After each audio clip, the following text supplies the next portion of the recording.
You're about to listen to an archived episode of The Night Shift with Zeno Hiroman. This is brought to you commercial-free by the Surfcast Podcast. If you're interested in more historical, educational, and entertaining surf fishing content, check out weekly episodes of the Surfcast Podcast available today on YouTube, Spotify, Apple Podcasts, and anywhere else you get your podcasts, including www.surfcastpodcast.com.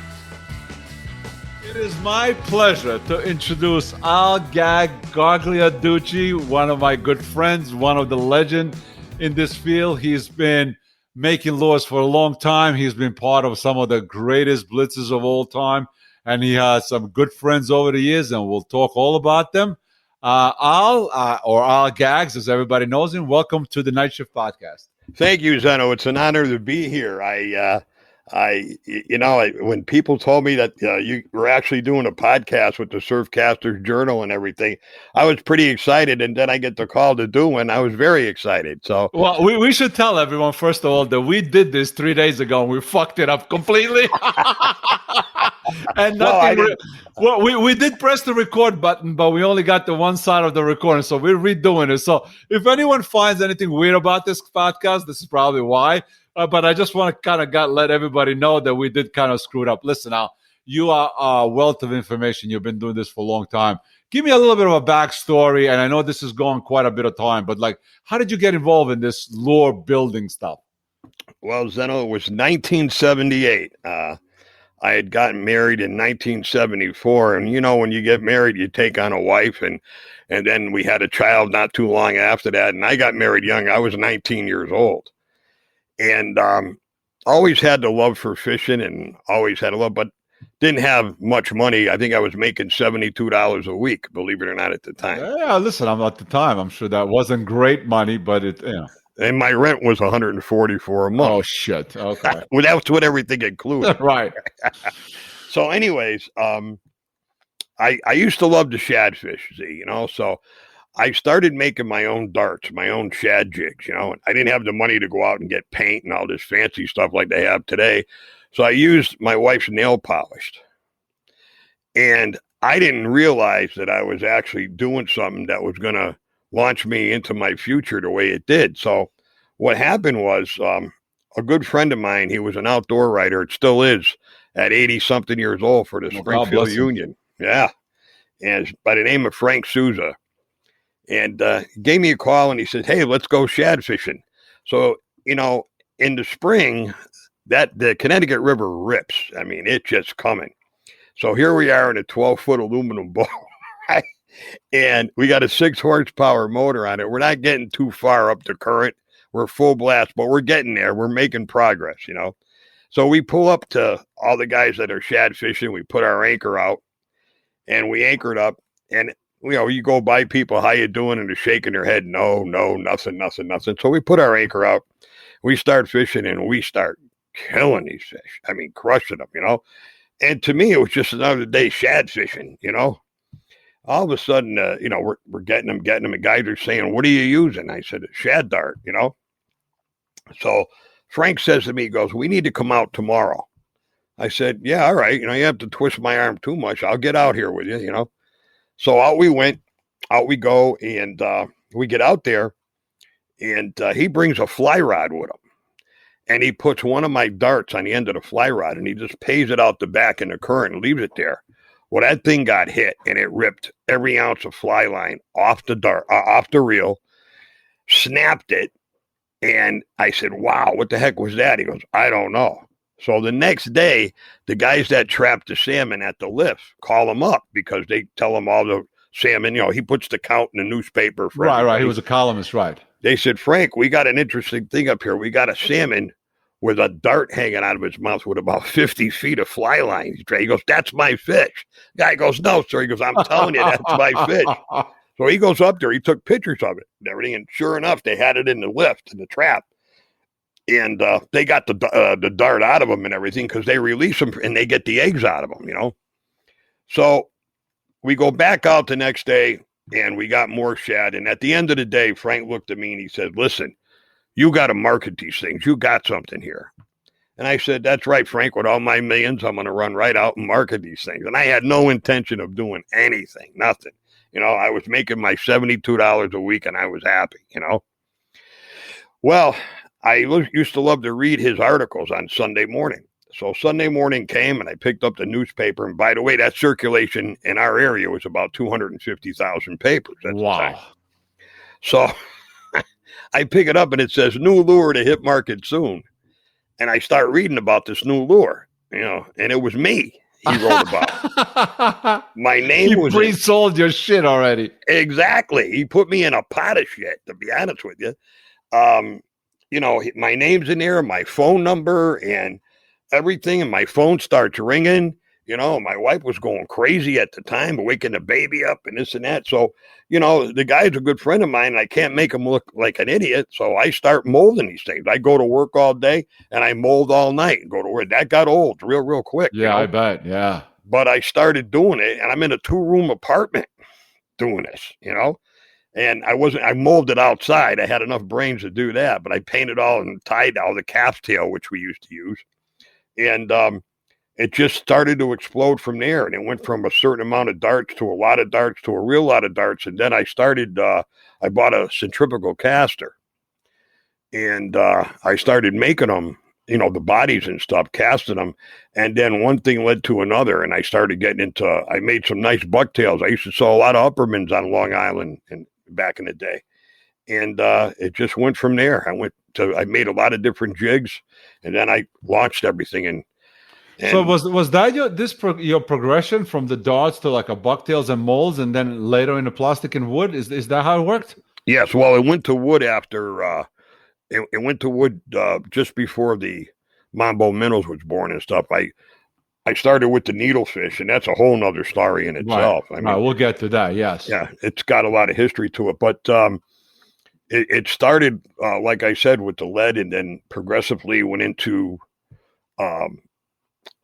wood, and then plastic, and now soft plastics. You know. Yeah. For those of you who don't know, I mean, I was, even when I started fishing, and I started fishing, in case anyone's curious, in the United States somewhere in the late 80s. I mean, the Mambo Minnows and the floating rattling popper and Mr. Bunker and all the plastic lures, there were like almost, you know, what you see today in the store, like the SP Minnows and stuff. Like, Al had this shit down way before any of these people did. It's just a modern version of his stuff. And he was also making wood lures at the time, which I was a big fan of and still am to this day. And again, I know I've mentioned this to you before, but I'm going to say it again. I always felt that you made a lure for every man, for a fisherman, not for a collector, not for some other use. Like, you really made a high quality lures at a good price. Like, you know, that's how I always felt about your lure. You weren't going to be wowed with some kind of a fancy paint job, but you were going to, you know what you got, and you caught a lot of fish on them. Well, you know, Z, it's just, you have a passion, you know, and the passion burns inside of you. And when we came out with the needlefish, and it was so important, you know, Boone was the first people to ever make a needlefish, you know, and then we had started, and Donnie Musso had started, you know, and Donnie makes a great lure. A great lure. He's a good man. Great man. He is. He's a vintage guy. He's one of the old timers. I love the guy. Absolutely. I have the most respect in the world for him. And when we made that lure, you know, I was always the guy that I wanted to see what made a lure tick, or what made a fish tick, and why they hit it. And the needlefish, as you know, is a do-nothing lure. So it's got this falling effect, a very slow horizontal falling effect. So I wanted to make a thin diameter that would still be strong enough, and to weight it correctly so it would fall at a slower rate, because the people that use them and know how to use a needlefish correctly throw them out and they reel them in real slow. And you want that thing just zigzagging along, just taking its time, you know. And so that's when we came out with them. Now, painting them, when we first started, I used to call them the firework plug. That's what we remember. You cast them and they explode in midair, right? They exploded in midair. I said to the guy, "Don't worry about it. They're hitting the profile anyway." but we didn't have the kind of things that you know, that they have today. We had stuff that would just kill you. You opened the can and you passed out. Right. So we automotive primers and all kinds of stuff. So I mean, I had one guy. We had mixed up a batch one night, and we were going to do it with a Torganol sealer on it, and the lady's birds upstairs died from the papers when they went up. Those canaries, they found them dead in the cage. Great. So, anyways, you know, as we progressed in it, we became very educated on the paint schemes and things to do and how to do it, you know, and from that day on, you know, needlefish just took off, you know. But you got to remember, we didn't have the equipment back then that they have today. I mean, for a man to go in his garage and be able to duplicate plugs and this and that, and it's because of the internet, you know. Yeah, literally today you can make the stuff out of plastic. You can do the printing like one at a time, whatever you wanted. So yeah, the world has changed quite a bit since then. Zeno, humbly, in my opinion, and only my opinion, if I was 25 or 30 years younger, I would just be a monster with lures out there right now. You know what I mean? You know, but, you know, God blessed me with what he blessed me with, and that's where I am, you know. Now, tell me, since we're talking about that needlefish, and I know it's a very important part, and we don't know who is the guy that threw wire first, and for whatever it was all around the same time. But tell me the significance of that lure, especially in the Block Island, like from your point of view. From my point of view, the needlefish in the New England waters was made and really got popularized in Block Island. Okay. And we used to try to put coat hangers through them back in the day. You know, we didn't have this aircraft aluminum wire they have now, you know. And finally, I got my hands on some when we threw wired it. But Block Island was just a very sacred, special place. And if you wanted big fish and you wanted to do it with needlefish, especially in the fall, that was the place to be. You know, but this was also the time of the almost like a collapsing stock where there was a very little fish and everywhere else, and there was a lot of fish in Block, unlike most places. And the other part of the story is that you are one of the few people that actually got on that sacred Halloween blitz of what was it, 1984 or something around there? Thanksgiving, the snow blitz. No, the snow blitz of right. Oh, so yeah, I gotta hear the story because you know what? I've heard the story in Dennis's book, and that's fine, but that's Dennis's point of view. I want to hear your story because obviously every person that was on that island has their own view of it. Of the event. So how did it actually happen? Well, what happened to me, I never would have been on the island if it wasn't for Fred Arbogast. Now, he had called me, and again, we're back in the 80s, you know. Yeah, he's a Southern fellow, right? Yeah, he called me Yankee boy, you know, all the time. You know? He calls me up, and he says, hey, I want to come on up and catch some of them rockfish, because I've been telling him all September, October, you know, when we could catch them real good. You think he'd come up then? No, he waits till Thanksgiving. You know, and I'm like, I said, well, come on up. I said, we'll give it a try. And I was nervous as hell because I said, you know what, this guy's going to travel all the way up here and, you know, I'm going to get him out on Block and we're going to do our best and see what happens, not knowing that we were going to be out there and this was going to happen to us, you know. And so anyways, he flew into Hartford, Connecticut, and he got off the plane. He was pale white. I guess the guy didn't like to fly. And I said, I didn't have the heart to tell him that we were driving to Westerly Airport, getting on one of them little planes with two Westinghouse fans to take off. You know? A little shaky thing, right? Oh, yeah. Well, you're only in the air 9 minutes, Z, and then you're down, you know. So we get to Westerly, he says, where are we going? And he starts walking towards this Learjet that's on the regular. No, we're not in that thing. I said, we're over here, right? He looked at the pilot. Well, the pilot ran the gas station back in town. Right? Oh, man. Oh, yeah. It was like Mayberry, man. Run the grocery store, too. Yeah. And, you know, we used to call him Ack Maroon, you know what I mean? So he had the bombardier hat on and everything. But, you know, he acted out a lot where he tried to just be funny with people. But as soon as we lifted off, the fog hit. Bang. We had 9 minutes in fog. I mean, dense fog. We couldn't see anything. And I look at him and he winks at me and he was going to have fun with Fred in the back seat. And he says, I don't know if I can land this thing. And I hear the little voice go, you better, boy. Just like that. And so anyways, we get over the Black Island, and he lays the vector right on the runway. And our wheels were 4 feet off the runway before we could see the tar. Imagine that. We couldn't see anything. So we land, we get to the airport, and my good friend Andy Lamar, God rest his soul, he passed away too. Great, great fisherman. He picked us up at the airport to bring us to the National Hotel that was over there. Now, it sounds glamorous, but it wasn't. None of it. No, yeah, I kind of feeling that was coming too. Well, when you walked in the place, the guy says, you're going to have to make your own beds. I said, that's okay. So he hands me a hammer and a saw. I mean, that wasn't too encouraging. So anyways, we get in there. Andy brings us to the airport, and man, brings us to the hotel, and it started to snow.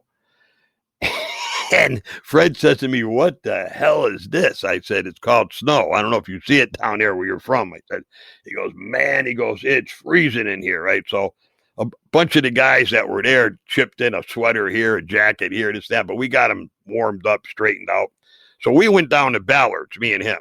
A lot of the guys were at the sewer pipe or, somewhere else around the island, and I think Ballard's is fairly easy fishing comparable to some of the places over there, right? Well, oh yeah. That's a what lot I thought, of it. yeah. I mean, I put him, he was a big man, he wasn't used to rock hopping or nothing.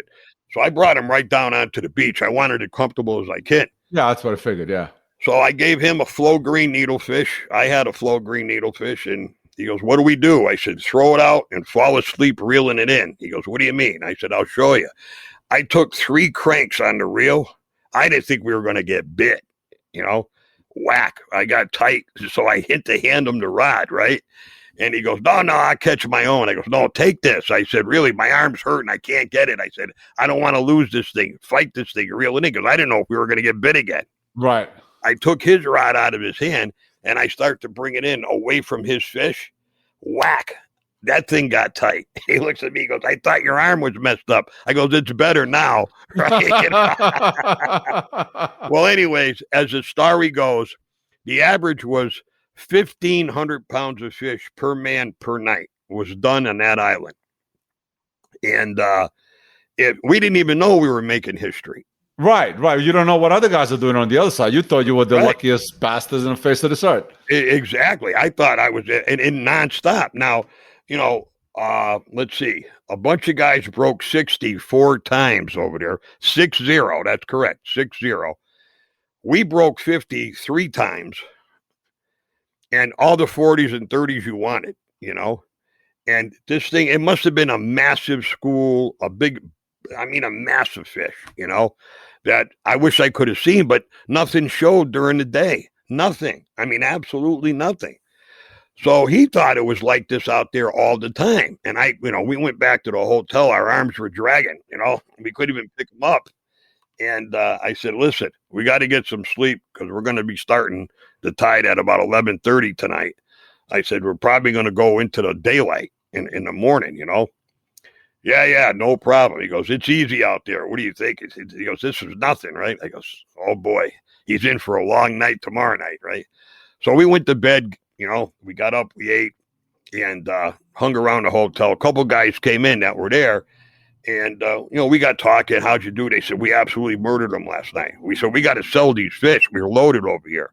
So they brought them to the co-op, and we never, if it was today, I never would have kept a fish at all. Nothing. Knowing what I know, but nobody knew any better back then, So all of a sudden we get back out there that night. First cast for both of us, it's boom. It like somebody flipped a switch, a mirror of the night before, it started up again. Well, anyways, we all got together and met. We went over to this place called Needlefish Rock. And we laid our needlefish on the rock to let the tide take it out, knowing that this would never, ever, ever happen again like that to us, or it could have happened to a lot of different guys and we just don't know about it. But this was history. This was something that was just amazing, and I never heard or seen anything like it, even close to it again. Don't get me wrong. I've been in some blitzes on Nauset and stuff with our good friend, Mr. Stetsko, but nothing like this. Yeah, that was one of those historical runs. Everybody that was there, it says that they've never experienced anything like it. At least with size of the fish. And again, you guys had a benefit because the snowstorm, I assume, cut out the ferries and everything else, right? So there was no one coming. No, I mean, well, first of all, the age of the cell phone wasn't there. Right. So I had the pay phone at the National Hotel. By the time the operator got into the mainland, right, it would have been next Tuesday, you know? And I think at that point, by the time the word got back to like the island where Stevie Campo was at the time and stuff, right. It was too late. It was too late. Them guys couldn't have made it out, you know? What was it, about 2 dozen guys on the island at most? 12, I think it was. 12. Yeah, you mentioned Tony Setsko, who was again one of your good friends and who's another exceptional fisherman. And you had the benefit of meeting some really, really classy and awesome people over the years, including Stan Gibbs and Bob Bond and all of them. Oh yeah, those guys, they took me under their wing. And I'll never forget that. And I was the young guy. Still wish I was the young guy, but I'm not anymore. Yeah, don't we all? Listen, I think, look, I know we're getting up there, all of us, but I think you had a pretty freaking good life. Like I did. You have made a good contribution to a lot of people. You have made a lot of people laugh. Everybody loves you, and you're one of the most beloved people in this sport because you have never had a bad word for anyone, regardless if it was warranted. So I gotta say you had a pretty damn good life. Well, Z, people tell me right now, they say, Al, why don't you retire and fish? And my answer to them is I already fished. I did it when I could do it. And I still do it now. Don't get me wrong. I love the freshwater fish. I'm in a retiree league and stuff. And that was a whole nother side of my life when we made the Brian Kershaw Memorial whistle for the family when he passed away, when he was killed in a plane crash. But it was just, I've been blessed. I've been truly blessed, So now as a freshwater guy, you basically do the early bird thing. Like you get in, you get 12 o'clock out, and then you guys run for the early bird dinner? Well, no, we go, no. We get discounts on the ice cream cones. Oh. So we have to go for those things, right? How old do I got to be to get that? So far I've been blessed because all the guys are talking about sugar diabetes, who had this, who had that, right? And I don't talk about anything though. Right now. I find that if someone does anything that they enjoy, that's life well spent. And again, I wanted to, before I forget, I want to talk about Tony Setsko a little bit.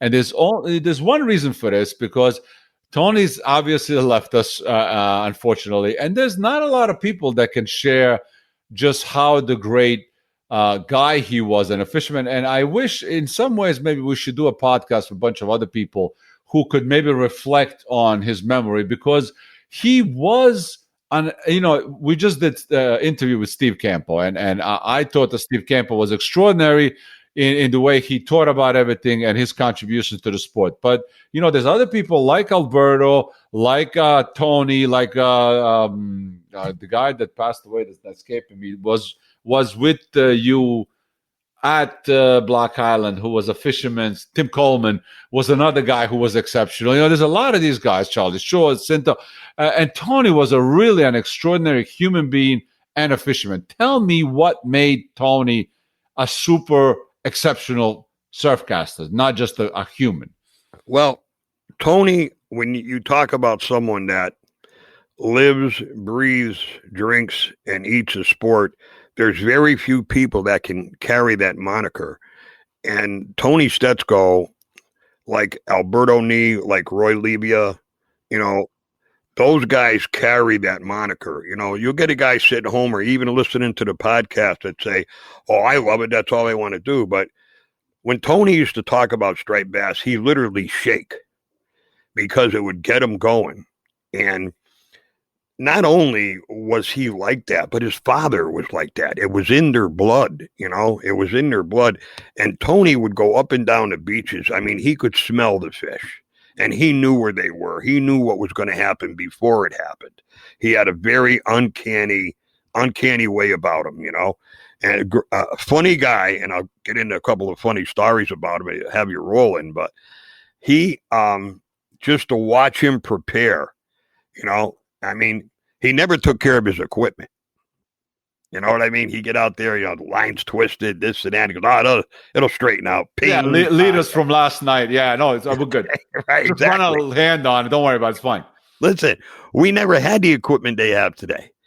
Tony would wrap a few rods in the guides, right? There'd be file marks inside the guides, Here, try this out. This will work good for you all night, I mean, the line looks like confetti when it comes out of here, But anyways, he brought me up and down that beach. And at the time, you could go 25 miles out on Nauset Beach before the bad storm, before it got cut in half, Tony had a shack out there from World War I or II. I forgot which one it was, but they're leased to you, and you keep them for 99 years in a day, okay? And then they can be handed to your family, And he had that place out there. And it was right near Poached Island.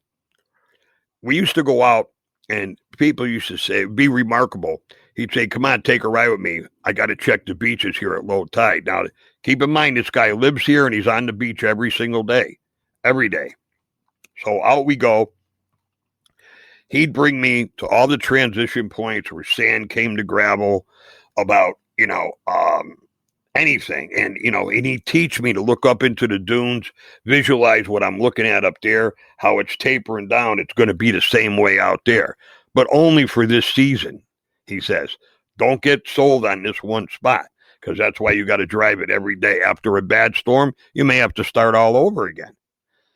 So we'd go out and we'd look at these beaches up and down all over the place, and we start marking areas like with a fluorescent thumbtack, put it in a piece of wood.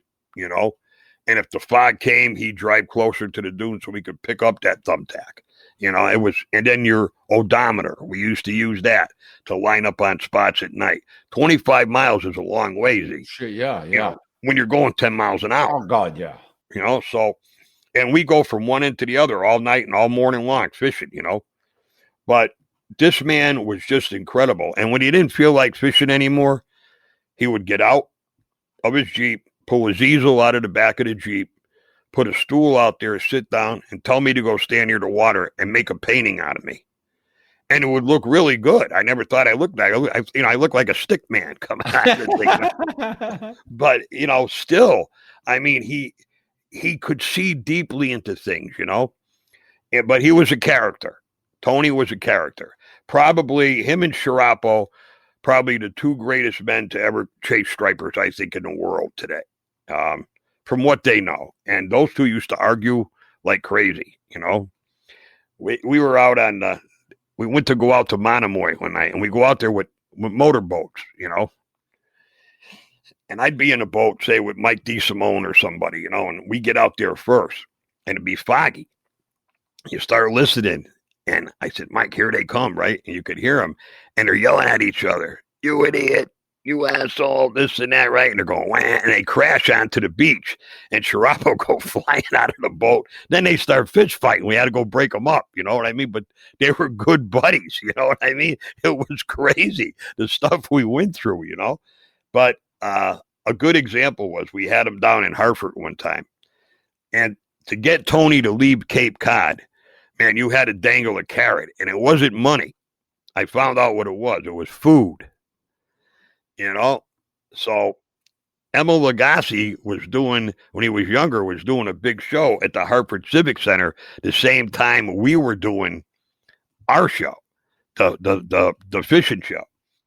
So the promoter said to me, I'm getting him a ticket, but I'm going to get you a ticket. You're going to sit right in front of Emerald, right? We know where he cooks and he hands you the food. We had those two seats, right? He said, and Tony said, I'm there. Well, he couldn't wait. So the promoter says to me, keep an eye on him, because he gets nuts. He doesn't understand. So we're sitting there and Emerald's cooking, and Emerald hands him stuff. And now there's a microphone right there. People can hear it. It's 300 people in the stadium, and you can hear a pin drop. Emerald says to here you go. He goes, and your name again? He goes, Anton. Just call me Tony. He goes, everybody calls me Tony. He says, okay, here you go, Tony. Try this. And so Stetsko eats it, and he goes, oh, my God, this is good. He goes, what's in it?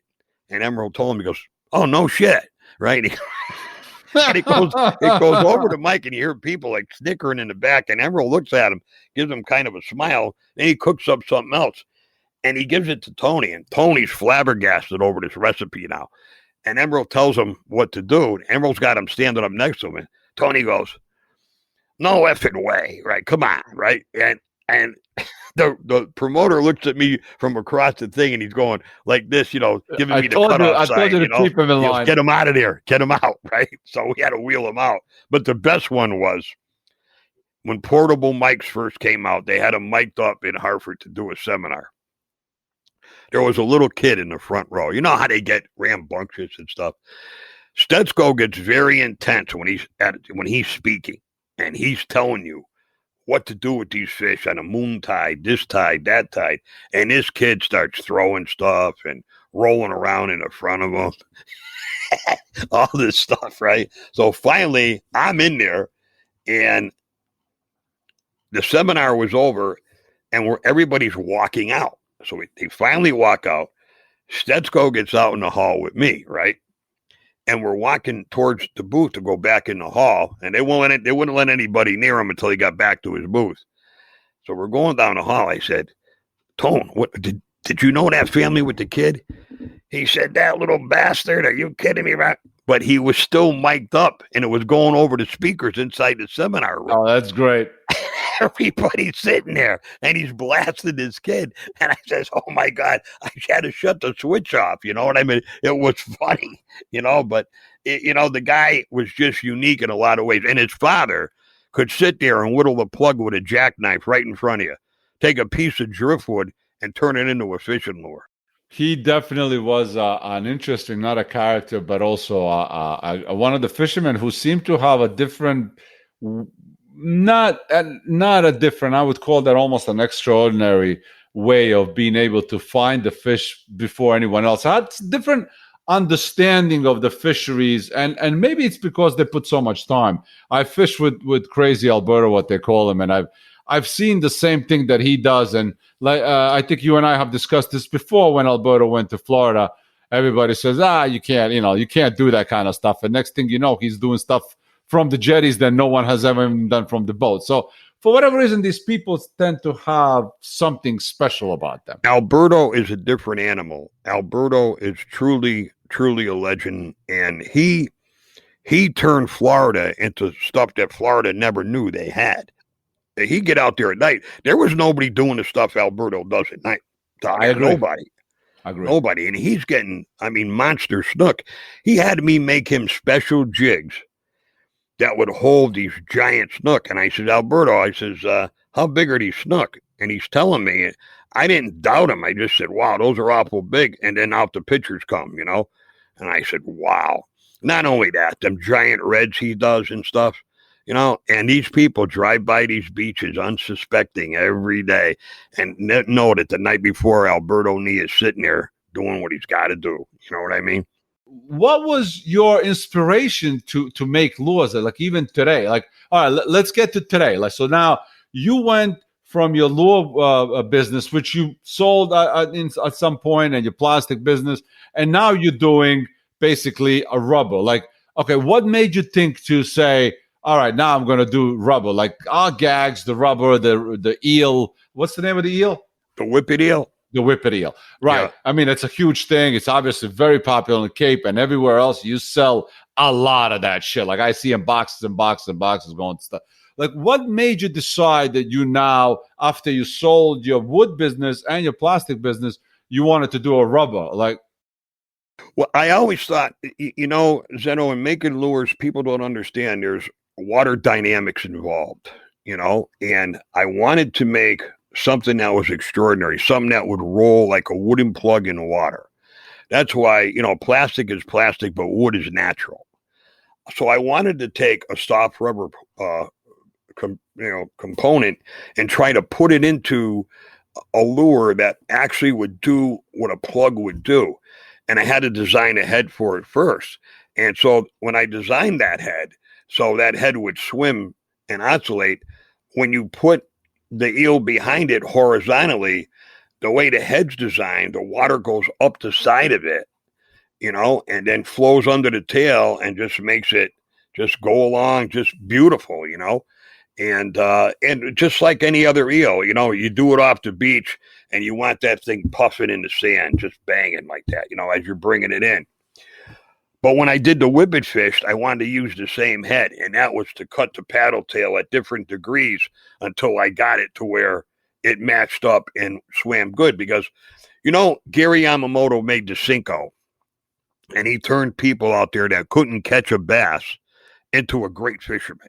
Seriously. That's true. That's true. And that gave me a lot of inspiration to make the whippet fish the way I did, because I said, you know, when people, you know, if I see someone out there fishing and they're struggling, or they clearly, it's apparent they don't know what's going on or what they're doing, I walk over and try to help them. And I'll say, here, try this, do this, or try this and that. And all of a sudden they get bit or they catch a fish. Well, you just hook that guy into the sport. And so, believe me, like that pencil you got in your hand, you put 12 of them together, you can't break it. But individually, we can be broken. And there's an organization, I'll get into it a little while into the podcast, that's trying to break us. And that's my whole focus now in this industry, is to protect what we have right now. And you're a big fan of PETA, right? That's no, I am not a big fan of PETA.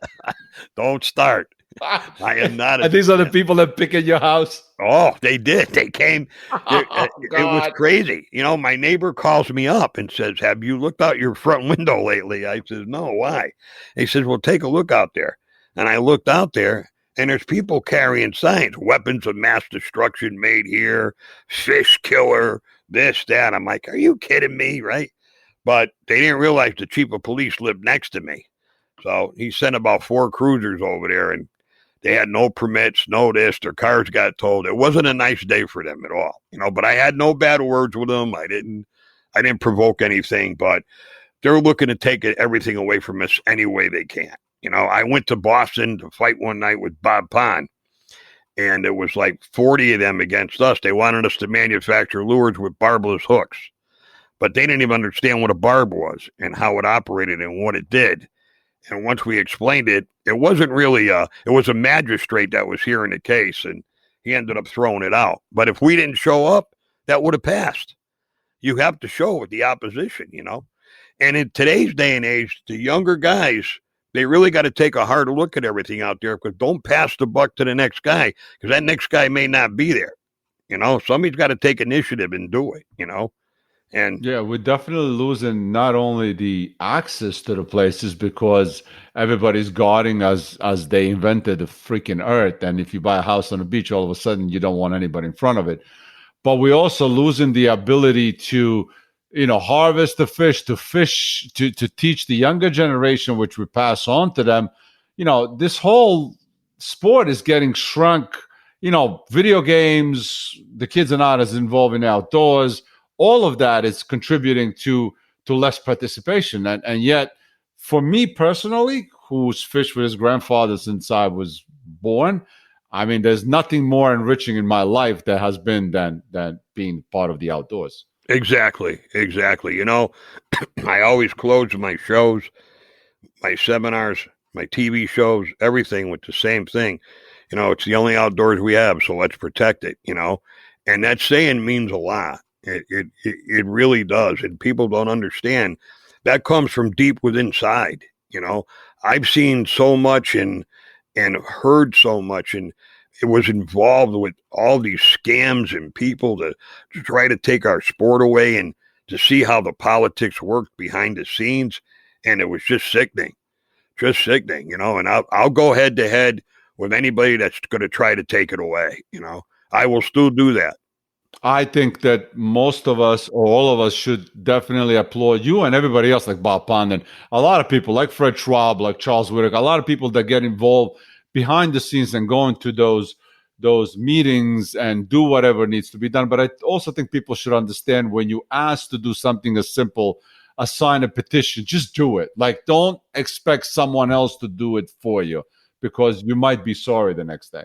Right. I mean, we just lost a great man, and you know who I'm talking about, Fred Galifaro. Yes, absolutely. That man was just terrible. A prince, and he just he died way too young, I think.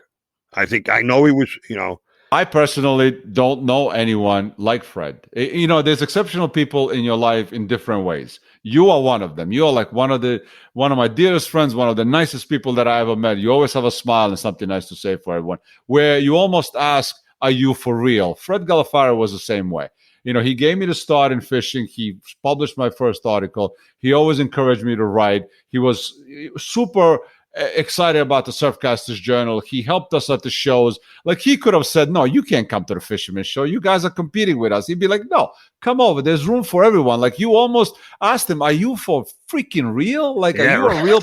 I mean, he was that nice. And it was so influential in so many decisions, in so many fights, in so much work that he put behind the scenes that he's really going to be missed. And I hope that the next generation gets some kind of an idea through something that we can do to remember him as a great man that he was. You know what I'm saying? Zeno, he was the type of guy. I mean, you probably talked to him on many an occasion, and he had that voice with, oh, you really think so, Zeno? Yes. He was always surprised. Yes, quiet. Yeah. Well, yeah, you could put that on the table. I think that'd be all right. Sure. Never got excited, nothing like that, And every time he see me, he smile, he'd come over, he'd shake my hand, give me a big hug.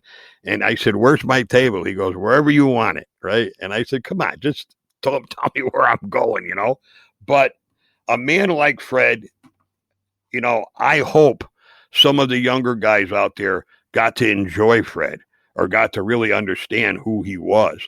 And I will say it again. You got people like yourself doing what you're doing, and they say, oh, Zeno's the guy with the Surfcasters Journal, and he does a podcast. But they don't realize what you did to get there. They don't realize who you helped. They don't realize what you've seen or learned or felt or anything, The same way with Alberto, Roy Libia, all these guys. These guys are alive, man. Go to them, talk to them, enjoy them while they're here, because pretty soon, the Lord calls you and you're gone. And I agree with you. I mean, one of my biggest regrets, and it's not regret in the terms that I can point the finger. Well, Fred and I weren't the best friends that we talked to, but I wish I could just talk, just like I do with my dad, who left at 60, and my grandfather. Like, one conversation would mean a world to me. So when you get a choice to at the shows to talk to Alberto, to talk to Roy, to talk to any of these guys who know their shit, who you respect, and even the older guys, they don't need to be a damn celebrities. Guys like that you see on a beach, okay, obviously Donnie Musa is a celebrity, but there's so many guys that Donnie Musa fishes with that are just as good a fishermen that he is in his generation, and they're not celebrity. Enjoy their company, pick their brains. But you're right. You see, Z, the problem is, and I see it a lot on Facebook and everything, everybody's arguing who's the best, who's this. What they don't understand, there's only one pro out there, and that's Mother Nature. She's out there all the time, and you're not going to beat her. She will win kicks my ass all the time. Exactly. Exactly. But guys like Alberto and Roy, that are out there 24/7, okay? They, those are the guys that are very approachable. Don't be afraid to go up and talk to them. And, don't go up to them and say, hey, where's your best fishing spot?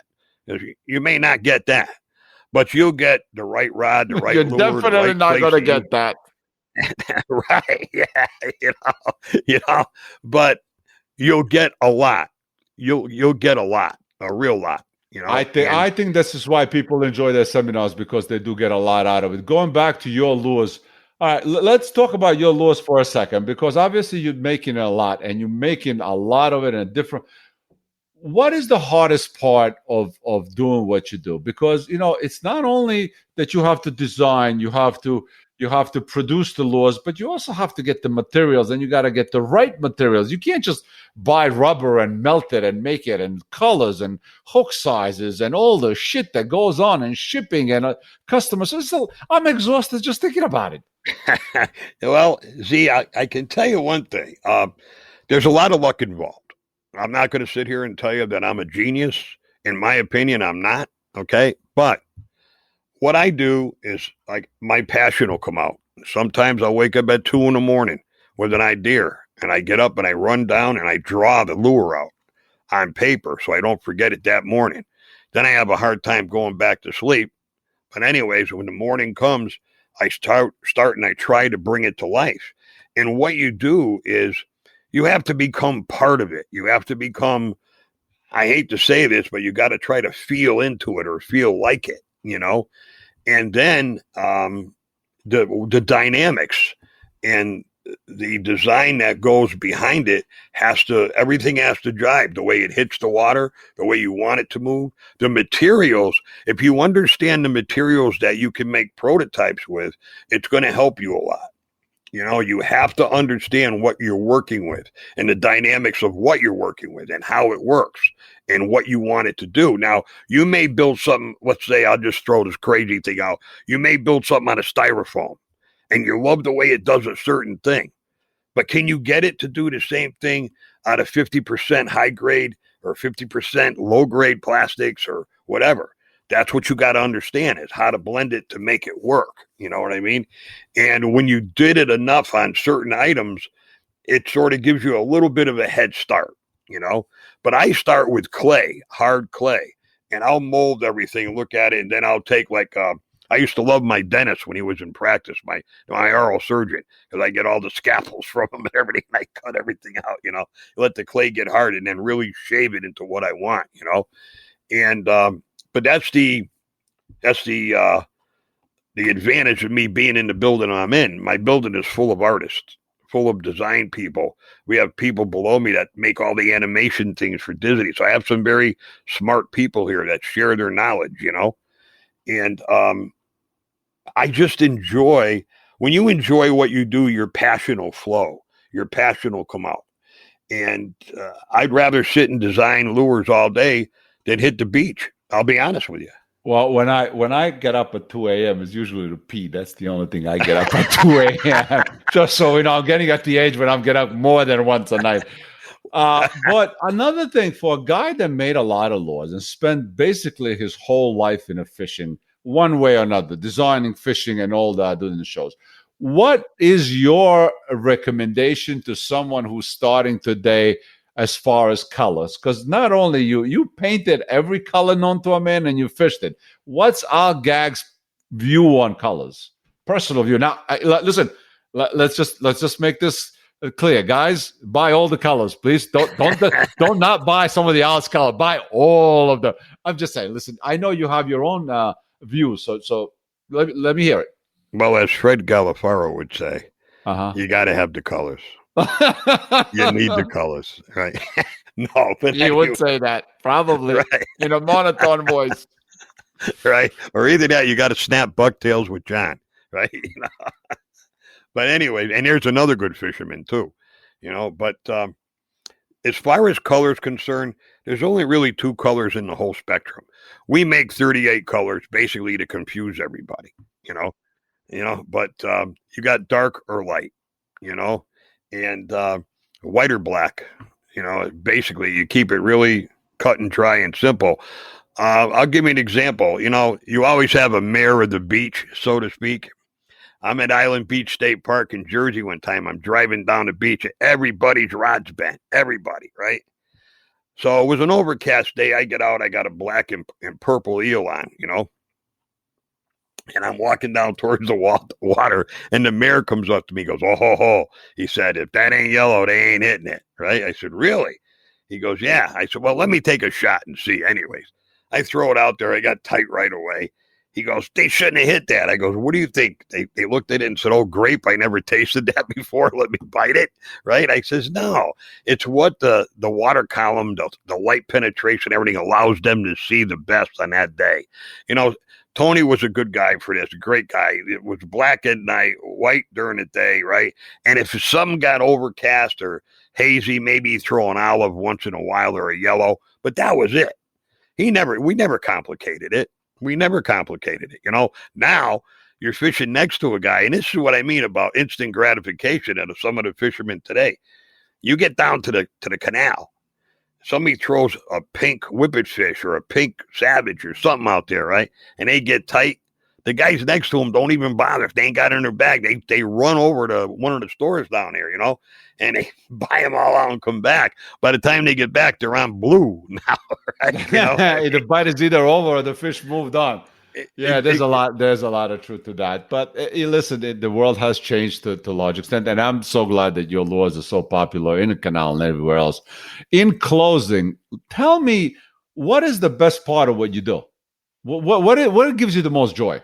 What gives me the most joy is talking to the people, putting a smile on people's faces, knowing that I have contributed to someone's happiness somewhere along the line, And I'll tell you a quick story, man. To all you fishermen out there, again, if you see somebody in trouble or somebody not as fortunate as you and it's pretty blatant, do something to make their day better.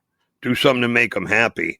What I did, there was a little kid on the beach and we had a blitz going on and he had a beer can and a string, and he's out there twirling it, throwing it in the surf. Now, I'm going back now, early 80s, and he's trying to get out there. So I looked down and I handed him my rod. I said, here, I casted it out for him and he's starting to reel it and he hooked a few fish and he had a ball. And at the end of the day, at the end of the session, I said, this rod is for you. You take it home. And I gave him a couple of lures, and the look on that kid's face, I'll never forget. So about 5 to 6, 7, maybe 10 years ago, I'm at the Providence show. A man walks in my booth, very well dressed, him and his wife and a little boy. And they're looking around and he's smiling, like shaking his head, looking around going, yep, and his wife's staring at me and I'm saying, all right, what did I do? Something happened here, right? And finally he looked at me and he goes, you don't remember me, do you?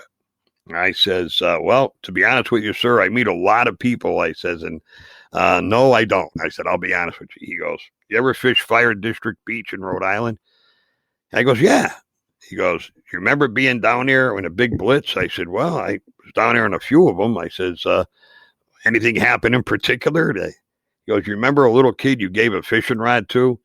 And right when he said that, I got chills. He said, I'm that kid, And he's an orthopedic doctor, a surgeon, And his wife said, your rod is hanging over our fireplace. He said he'll never get rid of that.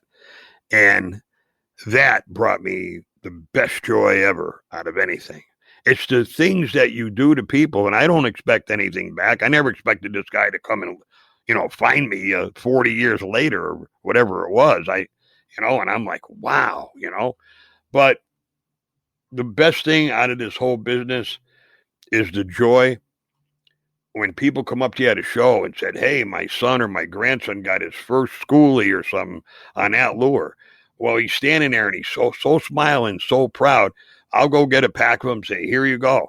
Go get me another one, but I need a picture this time so I can put you on that banner over there, right?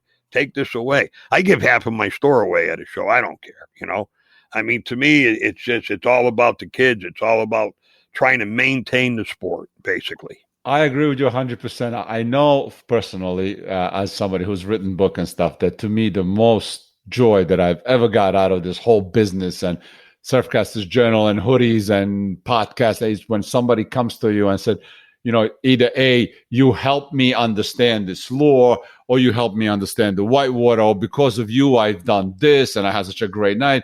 I mean, I caught my first striper after all. I mean, like, what can be better than that? I mean, thousands of my stripers could not equate to one of his. His right. First striper is more important than 100 fish days in a row for me. Oh, yeah. And it's not about the numbers, Z. What it is what you just said. Whitewater, how to fish it, what to do. And you get the average guy listening, And, once you think you know it all, that's when you're going to go downhill quick, Today, I love to learn and I love to listen. Like if Alberto's speaking or you're speaking or Roy's speaking, I'm going to listen. I'm going to get something out of it. You know what I mean? That's why everybody loves you. And listen, I want to thank you again for spending tonight again an hour with me after the failed podcast on Sunday. So if somebody minds, listen, this is our number 2, and I think we did a hell of a job, Al. Well, hey, you know what, Z? You lead by example, and you're a good leader in this community, and I thank you for having me on, and I'm humbled. And to you listeners out there, always remember, it's the only outdoors we have, so please let's protect it.